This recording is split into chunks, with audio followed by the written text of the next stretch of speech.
When you pick up the book, by the way, there's a chapter I put there for African names of God in the African space. And when you get to that chapter, you discover that African traditional religions are all monotheistic.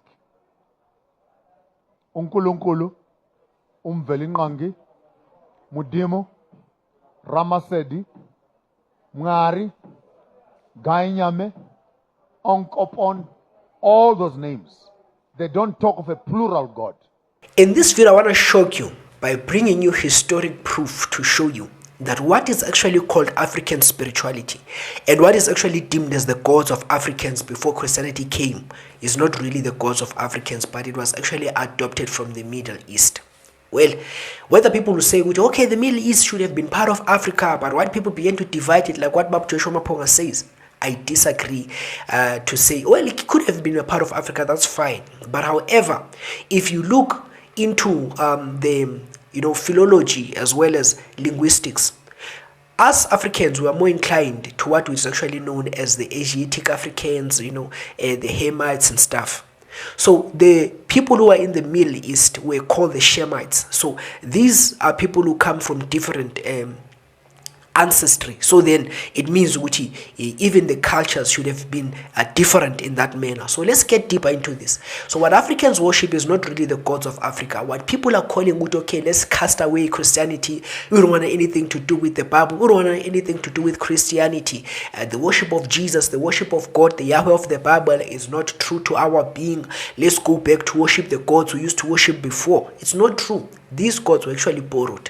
Now I'm going to be showing you this. Now before I get to this point, I just want to actually lay out my first hand experience. By this time I was doing the 5th grade, and then in primary school they had to take us out to a trip. In this trip we went to Mandela's house. Inside we saw it, the house he had in Soweto. We were taken to Winnie Mandela's house outside. Then we were taken to Desmond Tutu's house. We were taught about the history of apartheid South Africa, the people who really fought in history. And then we were taken to the June 16, 1976 museum, and we saw all of those rocks and stones and stuff, Hector Peterson's image and all of that. And then lastly we were taken to what would actually be one of those defining moments in my life. This would be called the cultural village Kakredo Mutwa. And then we were told all the whole story about how he had a challenge acquiring it and how that the government helped him, the Oppenheimers and stuff, how that it actually got to acquire. Now, when we got to that part, we got outside of this village. So there was this board. I've once reiterated this story in the channel, so this will be the second time. So then there was a board outside. So this board actually warned to say people who are insolent, those who insult, who use this more typical, like people who are sinners, or say who they should not enter into this place. So it's more like it appeared as the Holy Land, before we enter. Now we kids, and then we've got our teachers here. Meanwhile, when this is read, I'm looking at some teachers and I'm beginning to disqualify teachers so and so, with these one have bad hearts, they shouldn't enter here. And then surprisingly they entered with us, and what will shock is that they were actually at the forefront, to a point where they were hiding us out of view as the little children. And in my heart I felt like whatever was promised there should be striking them. Whatever that would happen in this place, if you don't respect it, it should be striking them. Surprisingly, nothing happened to them. I just had an evil little heart. So then, back then, at that moment actually, because I grew up being a nice kid. Now, in that experience, we got to something that was really awkward in Credo Mutwa's village, cultural village. We were led up to something that seemed like a chamber, or maybe a holy ground, I would say, a sacred place.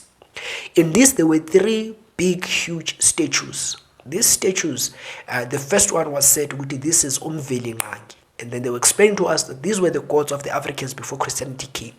Umvelinqangi. And then he had 4 heads. And then they went out to his wife, which is actually the consort known as Unomkhubulwane.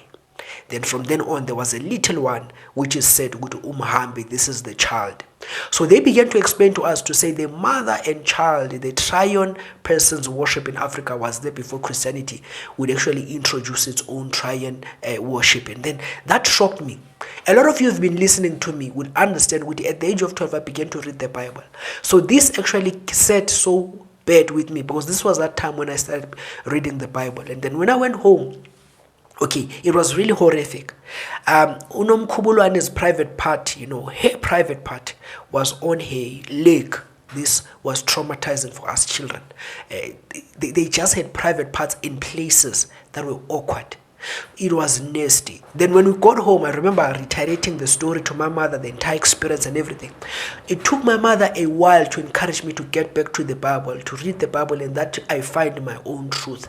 And then that's when I realized she's actually telling the truth, and then I went back into the scriptures. Now, a lot of people, they can use this to say Christianity. They've actually been using it. And I've seen some people go on my TikTok that this thing has actually hardened their faith. It made them backslide when they show them to say Christianity actually stole mythology or myths from ancients, where there's the mother and son worship, and then it came with its mother and son worship, and then they refer to Roman Catholicism, and then you have the mother and son worship again. Hold on now. Firstly, let's begin with how did even all Africa on its own begin with the mother and son worship? Where did it even begin from? It's not African. I'm about to break your hearts, and I know a lot of Africans won't like this, will attack me all the while, but at least you will know the truth. You can go verify it from the history and then check it. It's there no matter what. And on top of that, I'm going to explain to a lot of people how that Christianity seems to have adopted this. No. Which one is older, and how did it seem like Christianity adopted this? The answer will be surprising for Christians too. So let's begin with Africans. Where did you get this from? Now, this mother and son worship, it's not a new thing. It's actually globally. A lot of ancient cultures globally affiliate with this. It's not an African thing. It's been there. This is the distinction between Christianity and all of this. Let me show you. So when you get to China, there's a goddess worshipped. She's called the goddess. Like the mother of goddess is Xingmu. And in her arms, she has a little baby. And then a bright rays around her. If you look into what Catholics call the Madonna. Catholic, I'm about to answer you to show you that Catholic is not really Christian, but it's actually a paganistic worship. Now, you get to China, you find Xingmu with the baby that is worshipped. The baby, at the same time in Xingmu, he is called the son, and at the same time called the husband of Xingmu. Hold on to that. And then we get to Egypt. We have Osiris and we have Isis. Now, Isis is the woman. Osiris is found to be the husband, and anciently also referred to sometimes as the baby of Isis. Really interesting. And then we get to such cultures such as Indians. The Indians had what you'd call as Iswara. Iswara now was the baby who's worshipped. He's also called the son or the husband. And then when you get to Isi now is the mother of this baby. So the mother and son worship again. And you get to the Greeks, you find that it's the same thing. The Romans, the same thing. In the Romans, you find Rhea or Cybele, and then you find the baby Cupid or, the husband Eros, stuff like that. And then you get again to the nations of the Greeks. You find Astarte, or some call her Artemis, and then some would even call her, like the Ephesians, they would call her Diana, who actually descended from heaven. Now, where did the history of all of this begin from? All these tribes have this worship. Where is the history? Where did all this begin from? Let's trace the history. The history actually began in Babylon. So now we're looking into the history, not just the Bible. We're outside the Bible, so people say, hey, don't talk belief, but talk facts. Now, let's talk what they call facts. We know that the Bible is truth, but let's talk what they call facts. So we're going to Diodorus. Diodorus is an historian BC, found around 200 to 100 BC. And then we also have more Eusebius. We also have these books like Alexander Hislop. He traces all these sources. He gets this information from all these ancient sources, and then he compiled a book called Two Babylons. You can also find a book also that speaks on the same topic by Uji Pemba. Now, these were 19th or 20th century writers, in fact. So then they quoted from all these sources, Bo Diodorus, who came from the past, Bo Hyginus, Bo Bunsen, these men who lived back then. They also quote Bo Herodotus, these guys who lived in the BCs. This is the story. So then, in Babylon, Babylon, before it was actually made, and then it became a prominent city. This was the start of people actually having a lot of different worship. The Bible would put it the deviation from the true worship of Yahweh, the God of the Bible. In the Old Testament, it says in Genesis 10, people said, let us therefore build a tower that will not be scattered on the face of the earth, so that we establish our names. And then they built the Tower of Babel.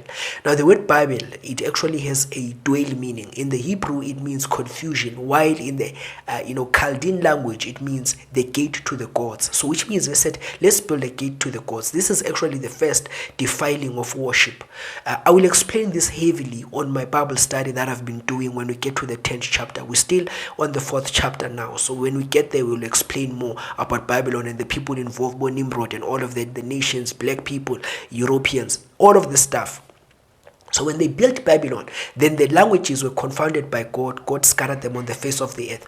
Proof of this has actually been found over the 1800s, the archaeology of this city, Babylon, thanks to Sir Henry Rawlinson and his brother George Rawlinson, who studied it and then excavated. And then there's a cuneiform that proves it was the Tongue Tower. Many years before Nebuchadnezzar, who's mentioned 500 BC, in Daniel, he says long before, in those years before Nebuchadnezzar, before 500 BC, this was believed to be called Bar Zipa, which means a tongue tower, that people actually were divided because of a tongue here. So this is a fact, not something that is in the Bible for those who say facts. Now, let's go heavy on this. So then in this tower, then people actually began. And then we know, according to the Bible, that a hero rose who was a son of Cush. Cush means sunburnt, which means black skin. So which means black. These were the progenitors of the African people. He gave birth to who would be known as Nimrod. Nimrod built a greater city which would be called Assyria and Babylon and all of that, this son of this black person, because Cush would be actually a central grandfather to what would be known as Ethiopians, where black people descended from. Then when we look now into this guy Nimrod, who's actually the first generation of Ukush, the Ethiopian forefather, then he went on to build Babylon, Assyria and stuff. And when he built, by the way, the Sumerians were believed to be black, they say. So I'm still studying that, because they are called the Sukakika, which means black-headed, not black haze, not haze, black-headed people. They were called the Sugakika, the Sumerians, the people who were actually the first in the land of Babylon before the Akkadians and before the Chaldeans. So then, this is a whole lot of history. And another person who believes this to be true is a white person who studied this in the 1800s. You can Google him. He's called Sir Henry Rawlinson. He was a British guy. He believed this. He came up with studies with his brother, George Rawlinson, a scholar and a professor. They believed this. So I'm still doing my research on this, as I'm saying. Now, when we get to that, we see Nimrod, therefore, now becoming the mighty ruler. The Bible calls him in the book of Genesis a world leader. He governed the earth, not a land, the earth, global leader. And then after this, the Bible doesn't show us immensely the truth about this. And then the Bible leaves it there. And then we get to an interesting thing. There's this guy Diodorus in the BCs, and then he came out to study, and then he put out some scholarly work on this to say the guy called Nimrod is actually the guy we know as Ninus in the Sumerian tongue. Ninus Nimrod, he became a great guy and all of that. He led with his wife Semiramis. So now Semiramis, who's Semiramis? So Nimrod was married to this woman called Semiramis, and then when Nimrod died, he was the first dictator. Semiramis was afraid she should lose power over the people she was ruling over, the Akkadians, the Babylonians, the Ninevians, and all of those nations that she was ruling over. So then what she did is, in Babylon was introduced by Nimrod a false worship to deviate from the God of the Bible. This is the thing that happened. Semiramis thought, I need to establish my throne. The first thing that she did to establish her throne was to actually tell people after her husband had died, according to such people as Clinton, who have studied this, they put ukuthi she outlived her husband for about 42 years, Semiramis. So Semiramis said, I'm pregnant, telling the whole Babylonian and people under her empire. It was an empire, countries under one country. And then she was pregnant. She says, I'm actually pregnanted by Nimrod. Nimrod, he's dead, and then he resurrected to be the sun. Hence, you find the sun worship is prominent everywhere. Like even the Tswana people, they call God Ramasedi, which is Ra, the Egyptian name of God, Ra, and all of that, the sun god of Egypt. So when you look, then you realize this woman came and says, Nimrod impregnated me through the sun rays, the lights of the sun, and then I became pregnant with the son I have. And then when she gave birth, actually, she said the child, when she gave birth, she said Nimrod impregnated me with the child I had, and then that was the son who was called Tammuz. Now Tammuz, he lived out to carry on his father's legacy. He died young as well, and when he died young, before he died, he actually married his mother. This is where now Tammuz also was believed to be Nimrod incarnate. This is why you find Shingmo believes the baby she's carrying, the Chinese great goddess mother, or the mother of gods, carrying a child, who this child would actually be a husband and a son. The same thing with Iswara in Isi in India. The same thing you'd find with Egypt, or Osiris and Isis. This is where it comes from, that belief. So then this son Nimrod was called, this son Tammuz, he's mentioned in the book of Ezekiel chapter 8 verse 44. This son Tammuz is mentioned in Ezekiel 8 verse 14. You can also find him mentioned a lot of times in the book of Jeremiah. And in Jeremiah, the woman who's called Semiramis, the mother of Tammuz, or the wife of Tammuz again, she is explicitly mentioned as the queen of heaven, because in all these ancient cultures, even in the Greeks, she is taken to be the mother of gods. This is where you find the word Madonna. That is why I said Catholicism is just paganism, pagan worship. Because if you get to Catholic and look, the word Madonna, it is derived from actually the Latin word mea domina, from which now it was derived to Italian, which means Madonna, which means my lady, which was used to be the wife of the great god Baal. So it was there. So then that is why you find Catholics calling this statue, they call Mary the mother of God Madonna. You realize what Catholicism is it's distant from Christianity, and it's more into paganism than into Christianity. And then now, let's make this simple. Let's get to that point where we look into how did nations then have this. These now nations were scattered all over the world, and then when they were scattered, they carried all this form of worship globally from Babylon.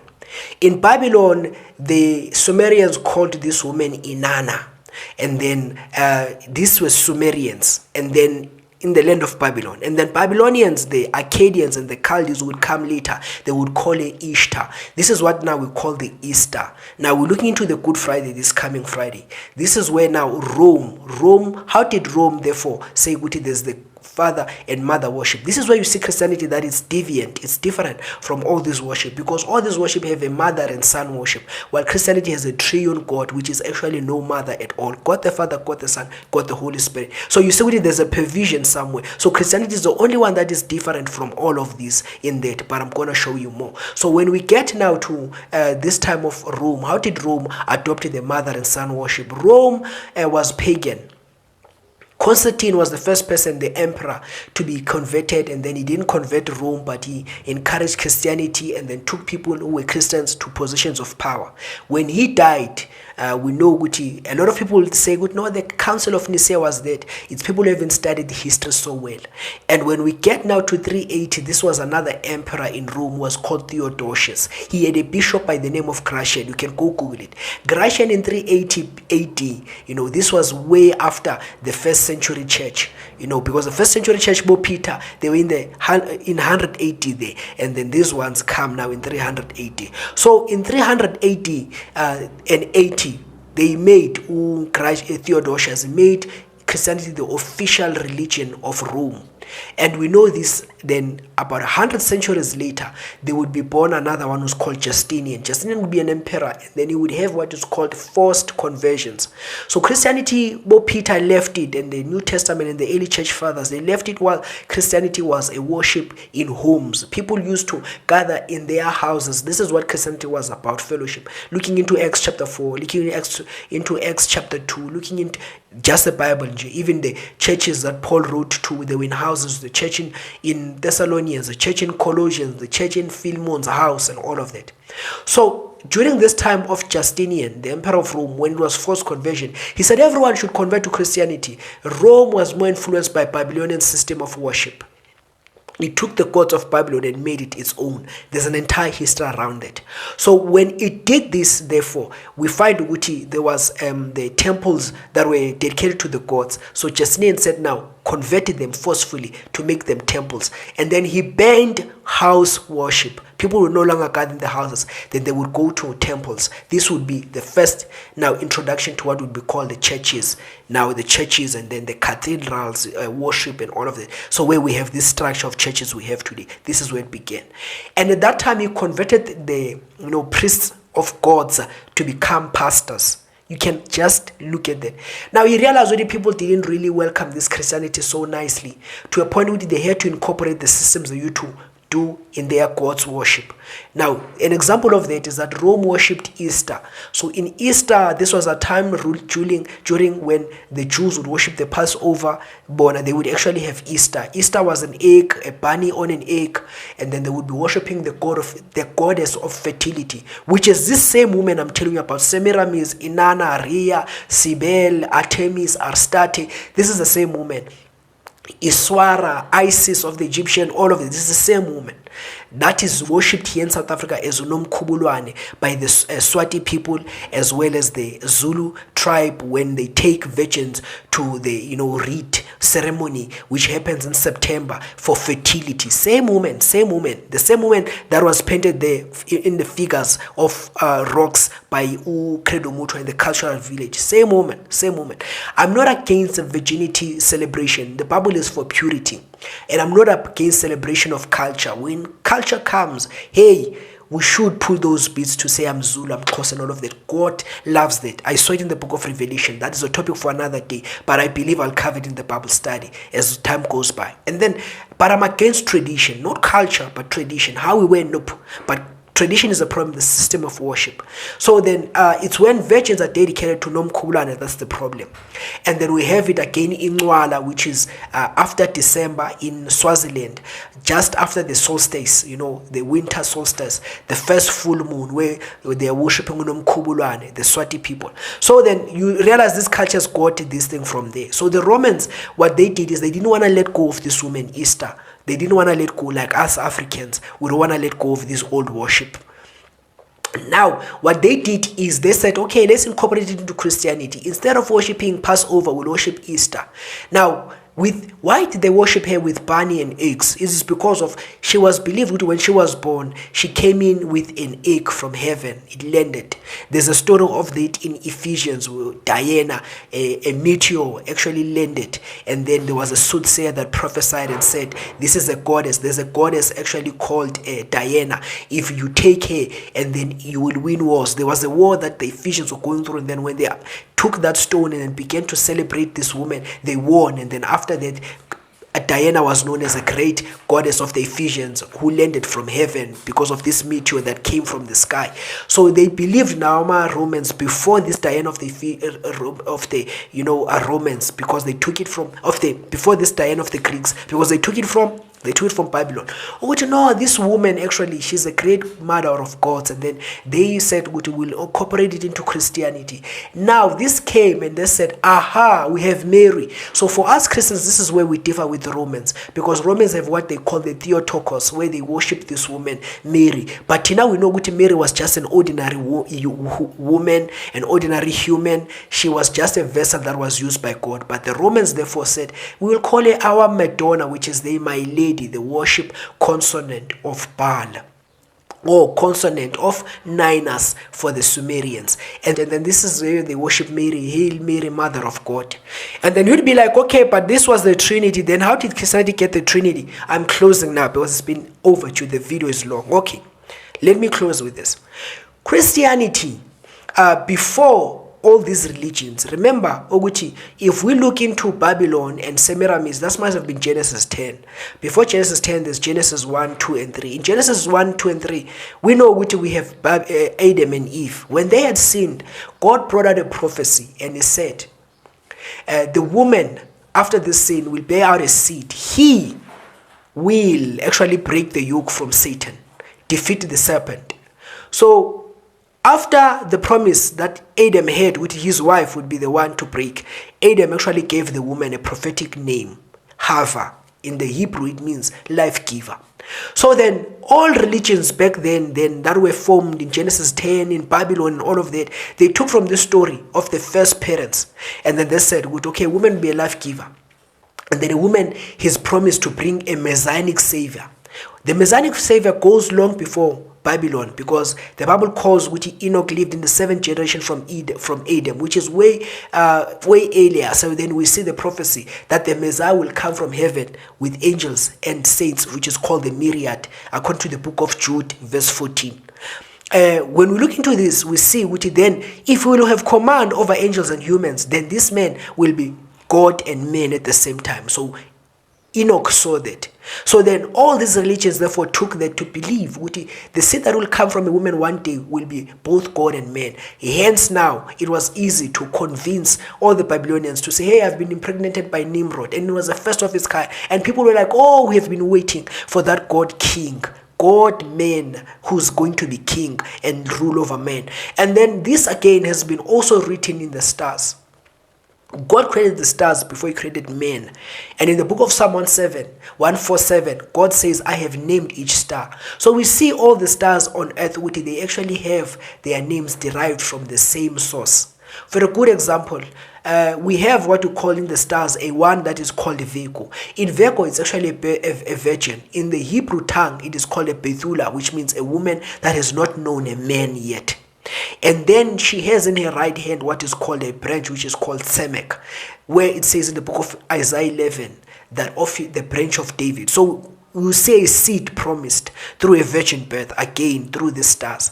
Hence now when angels came down on earth in Genesis 6, they perverted this wisdom and this message that God has put in the stars, because the book of Psalm 19 says that God has set these stars, and the book of Psalm 19 says their speech and their messages went out throughout the earth. So before God would have people depend on the Bible, he had them remember when they're looking into the stars, remember the Messianic message. So they knew which this man will be prominent because he will be born through a virgin birth. This is how now it was defiled. So Christianity didn't steal anything. People still stole actually from the message that God had put before in order to defile it. It was actually a strategy from the devil to try to corrupt God's message, so that when the true Messiah comes, people are saying already, nope, this is stolen. It's not true. So I hope that this blessed you. If you're actually looking for more of videos like this, do not forget to like and to subscribe. Bless you.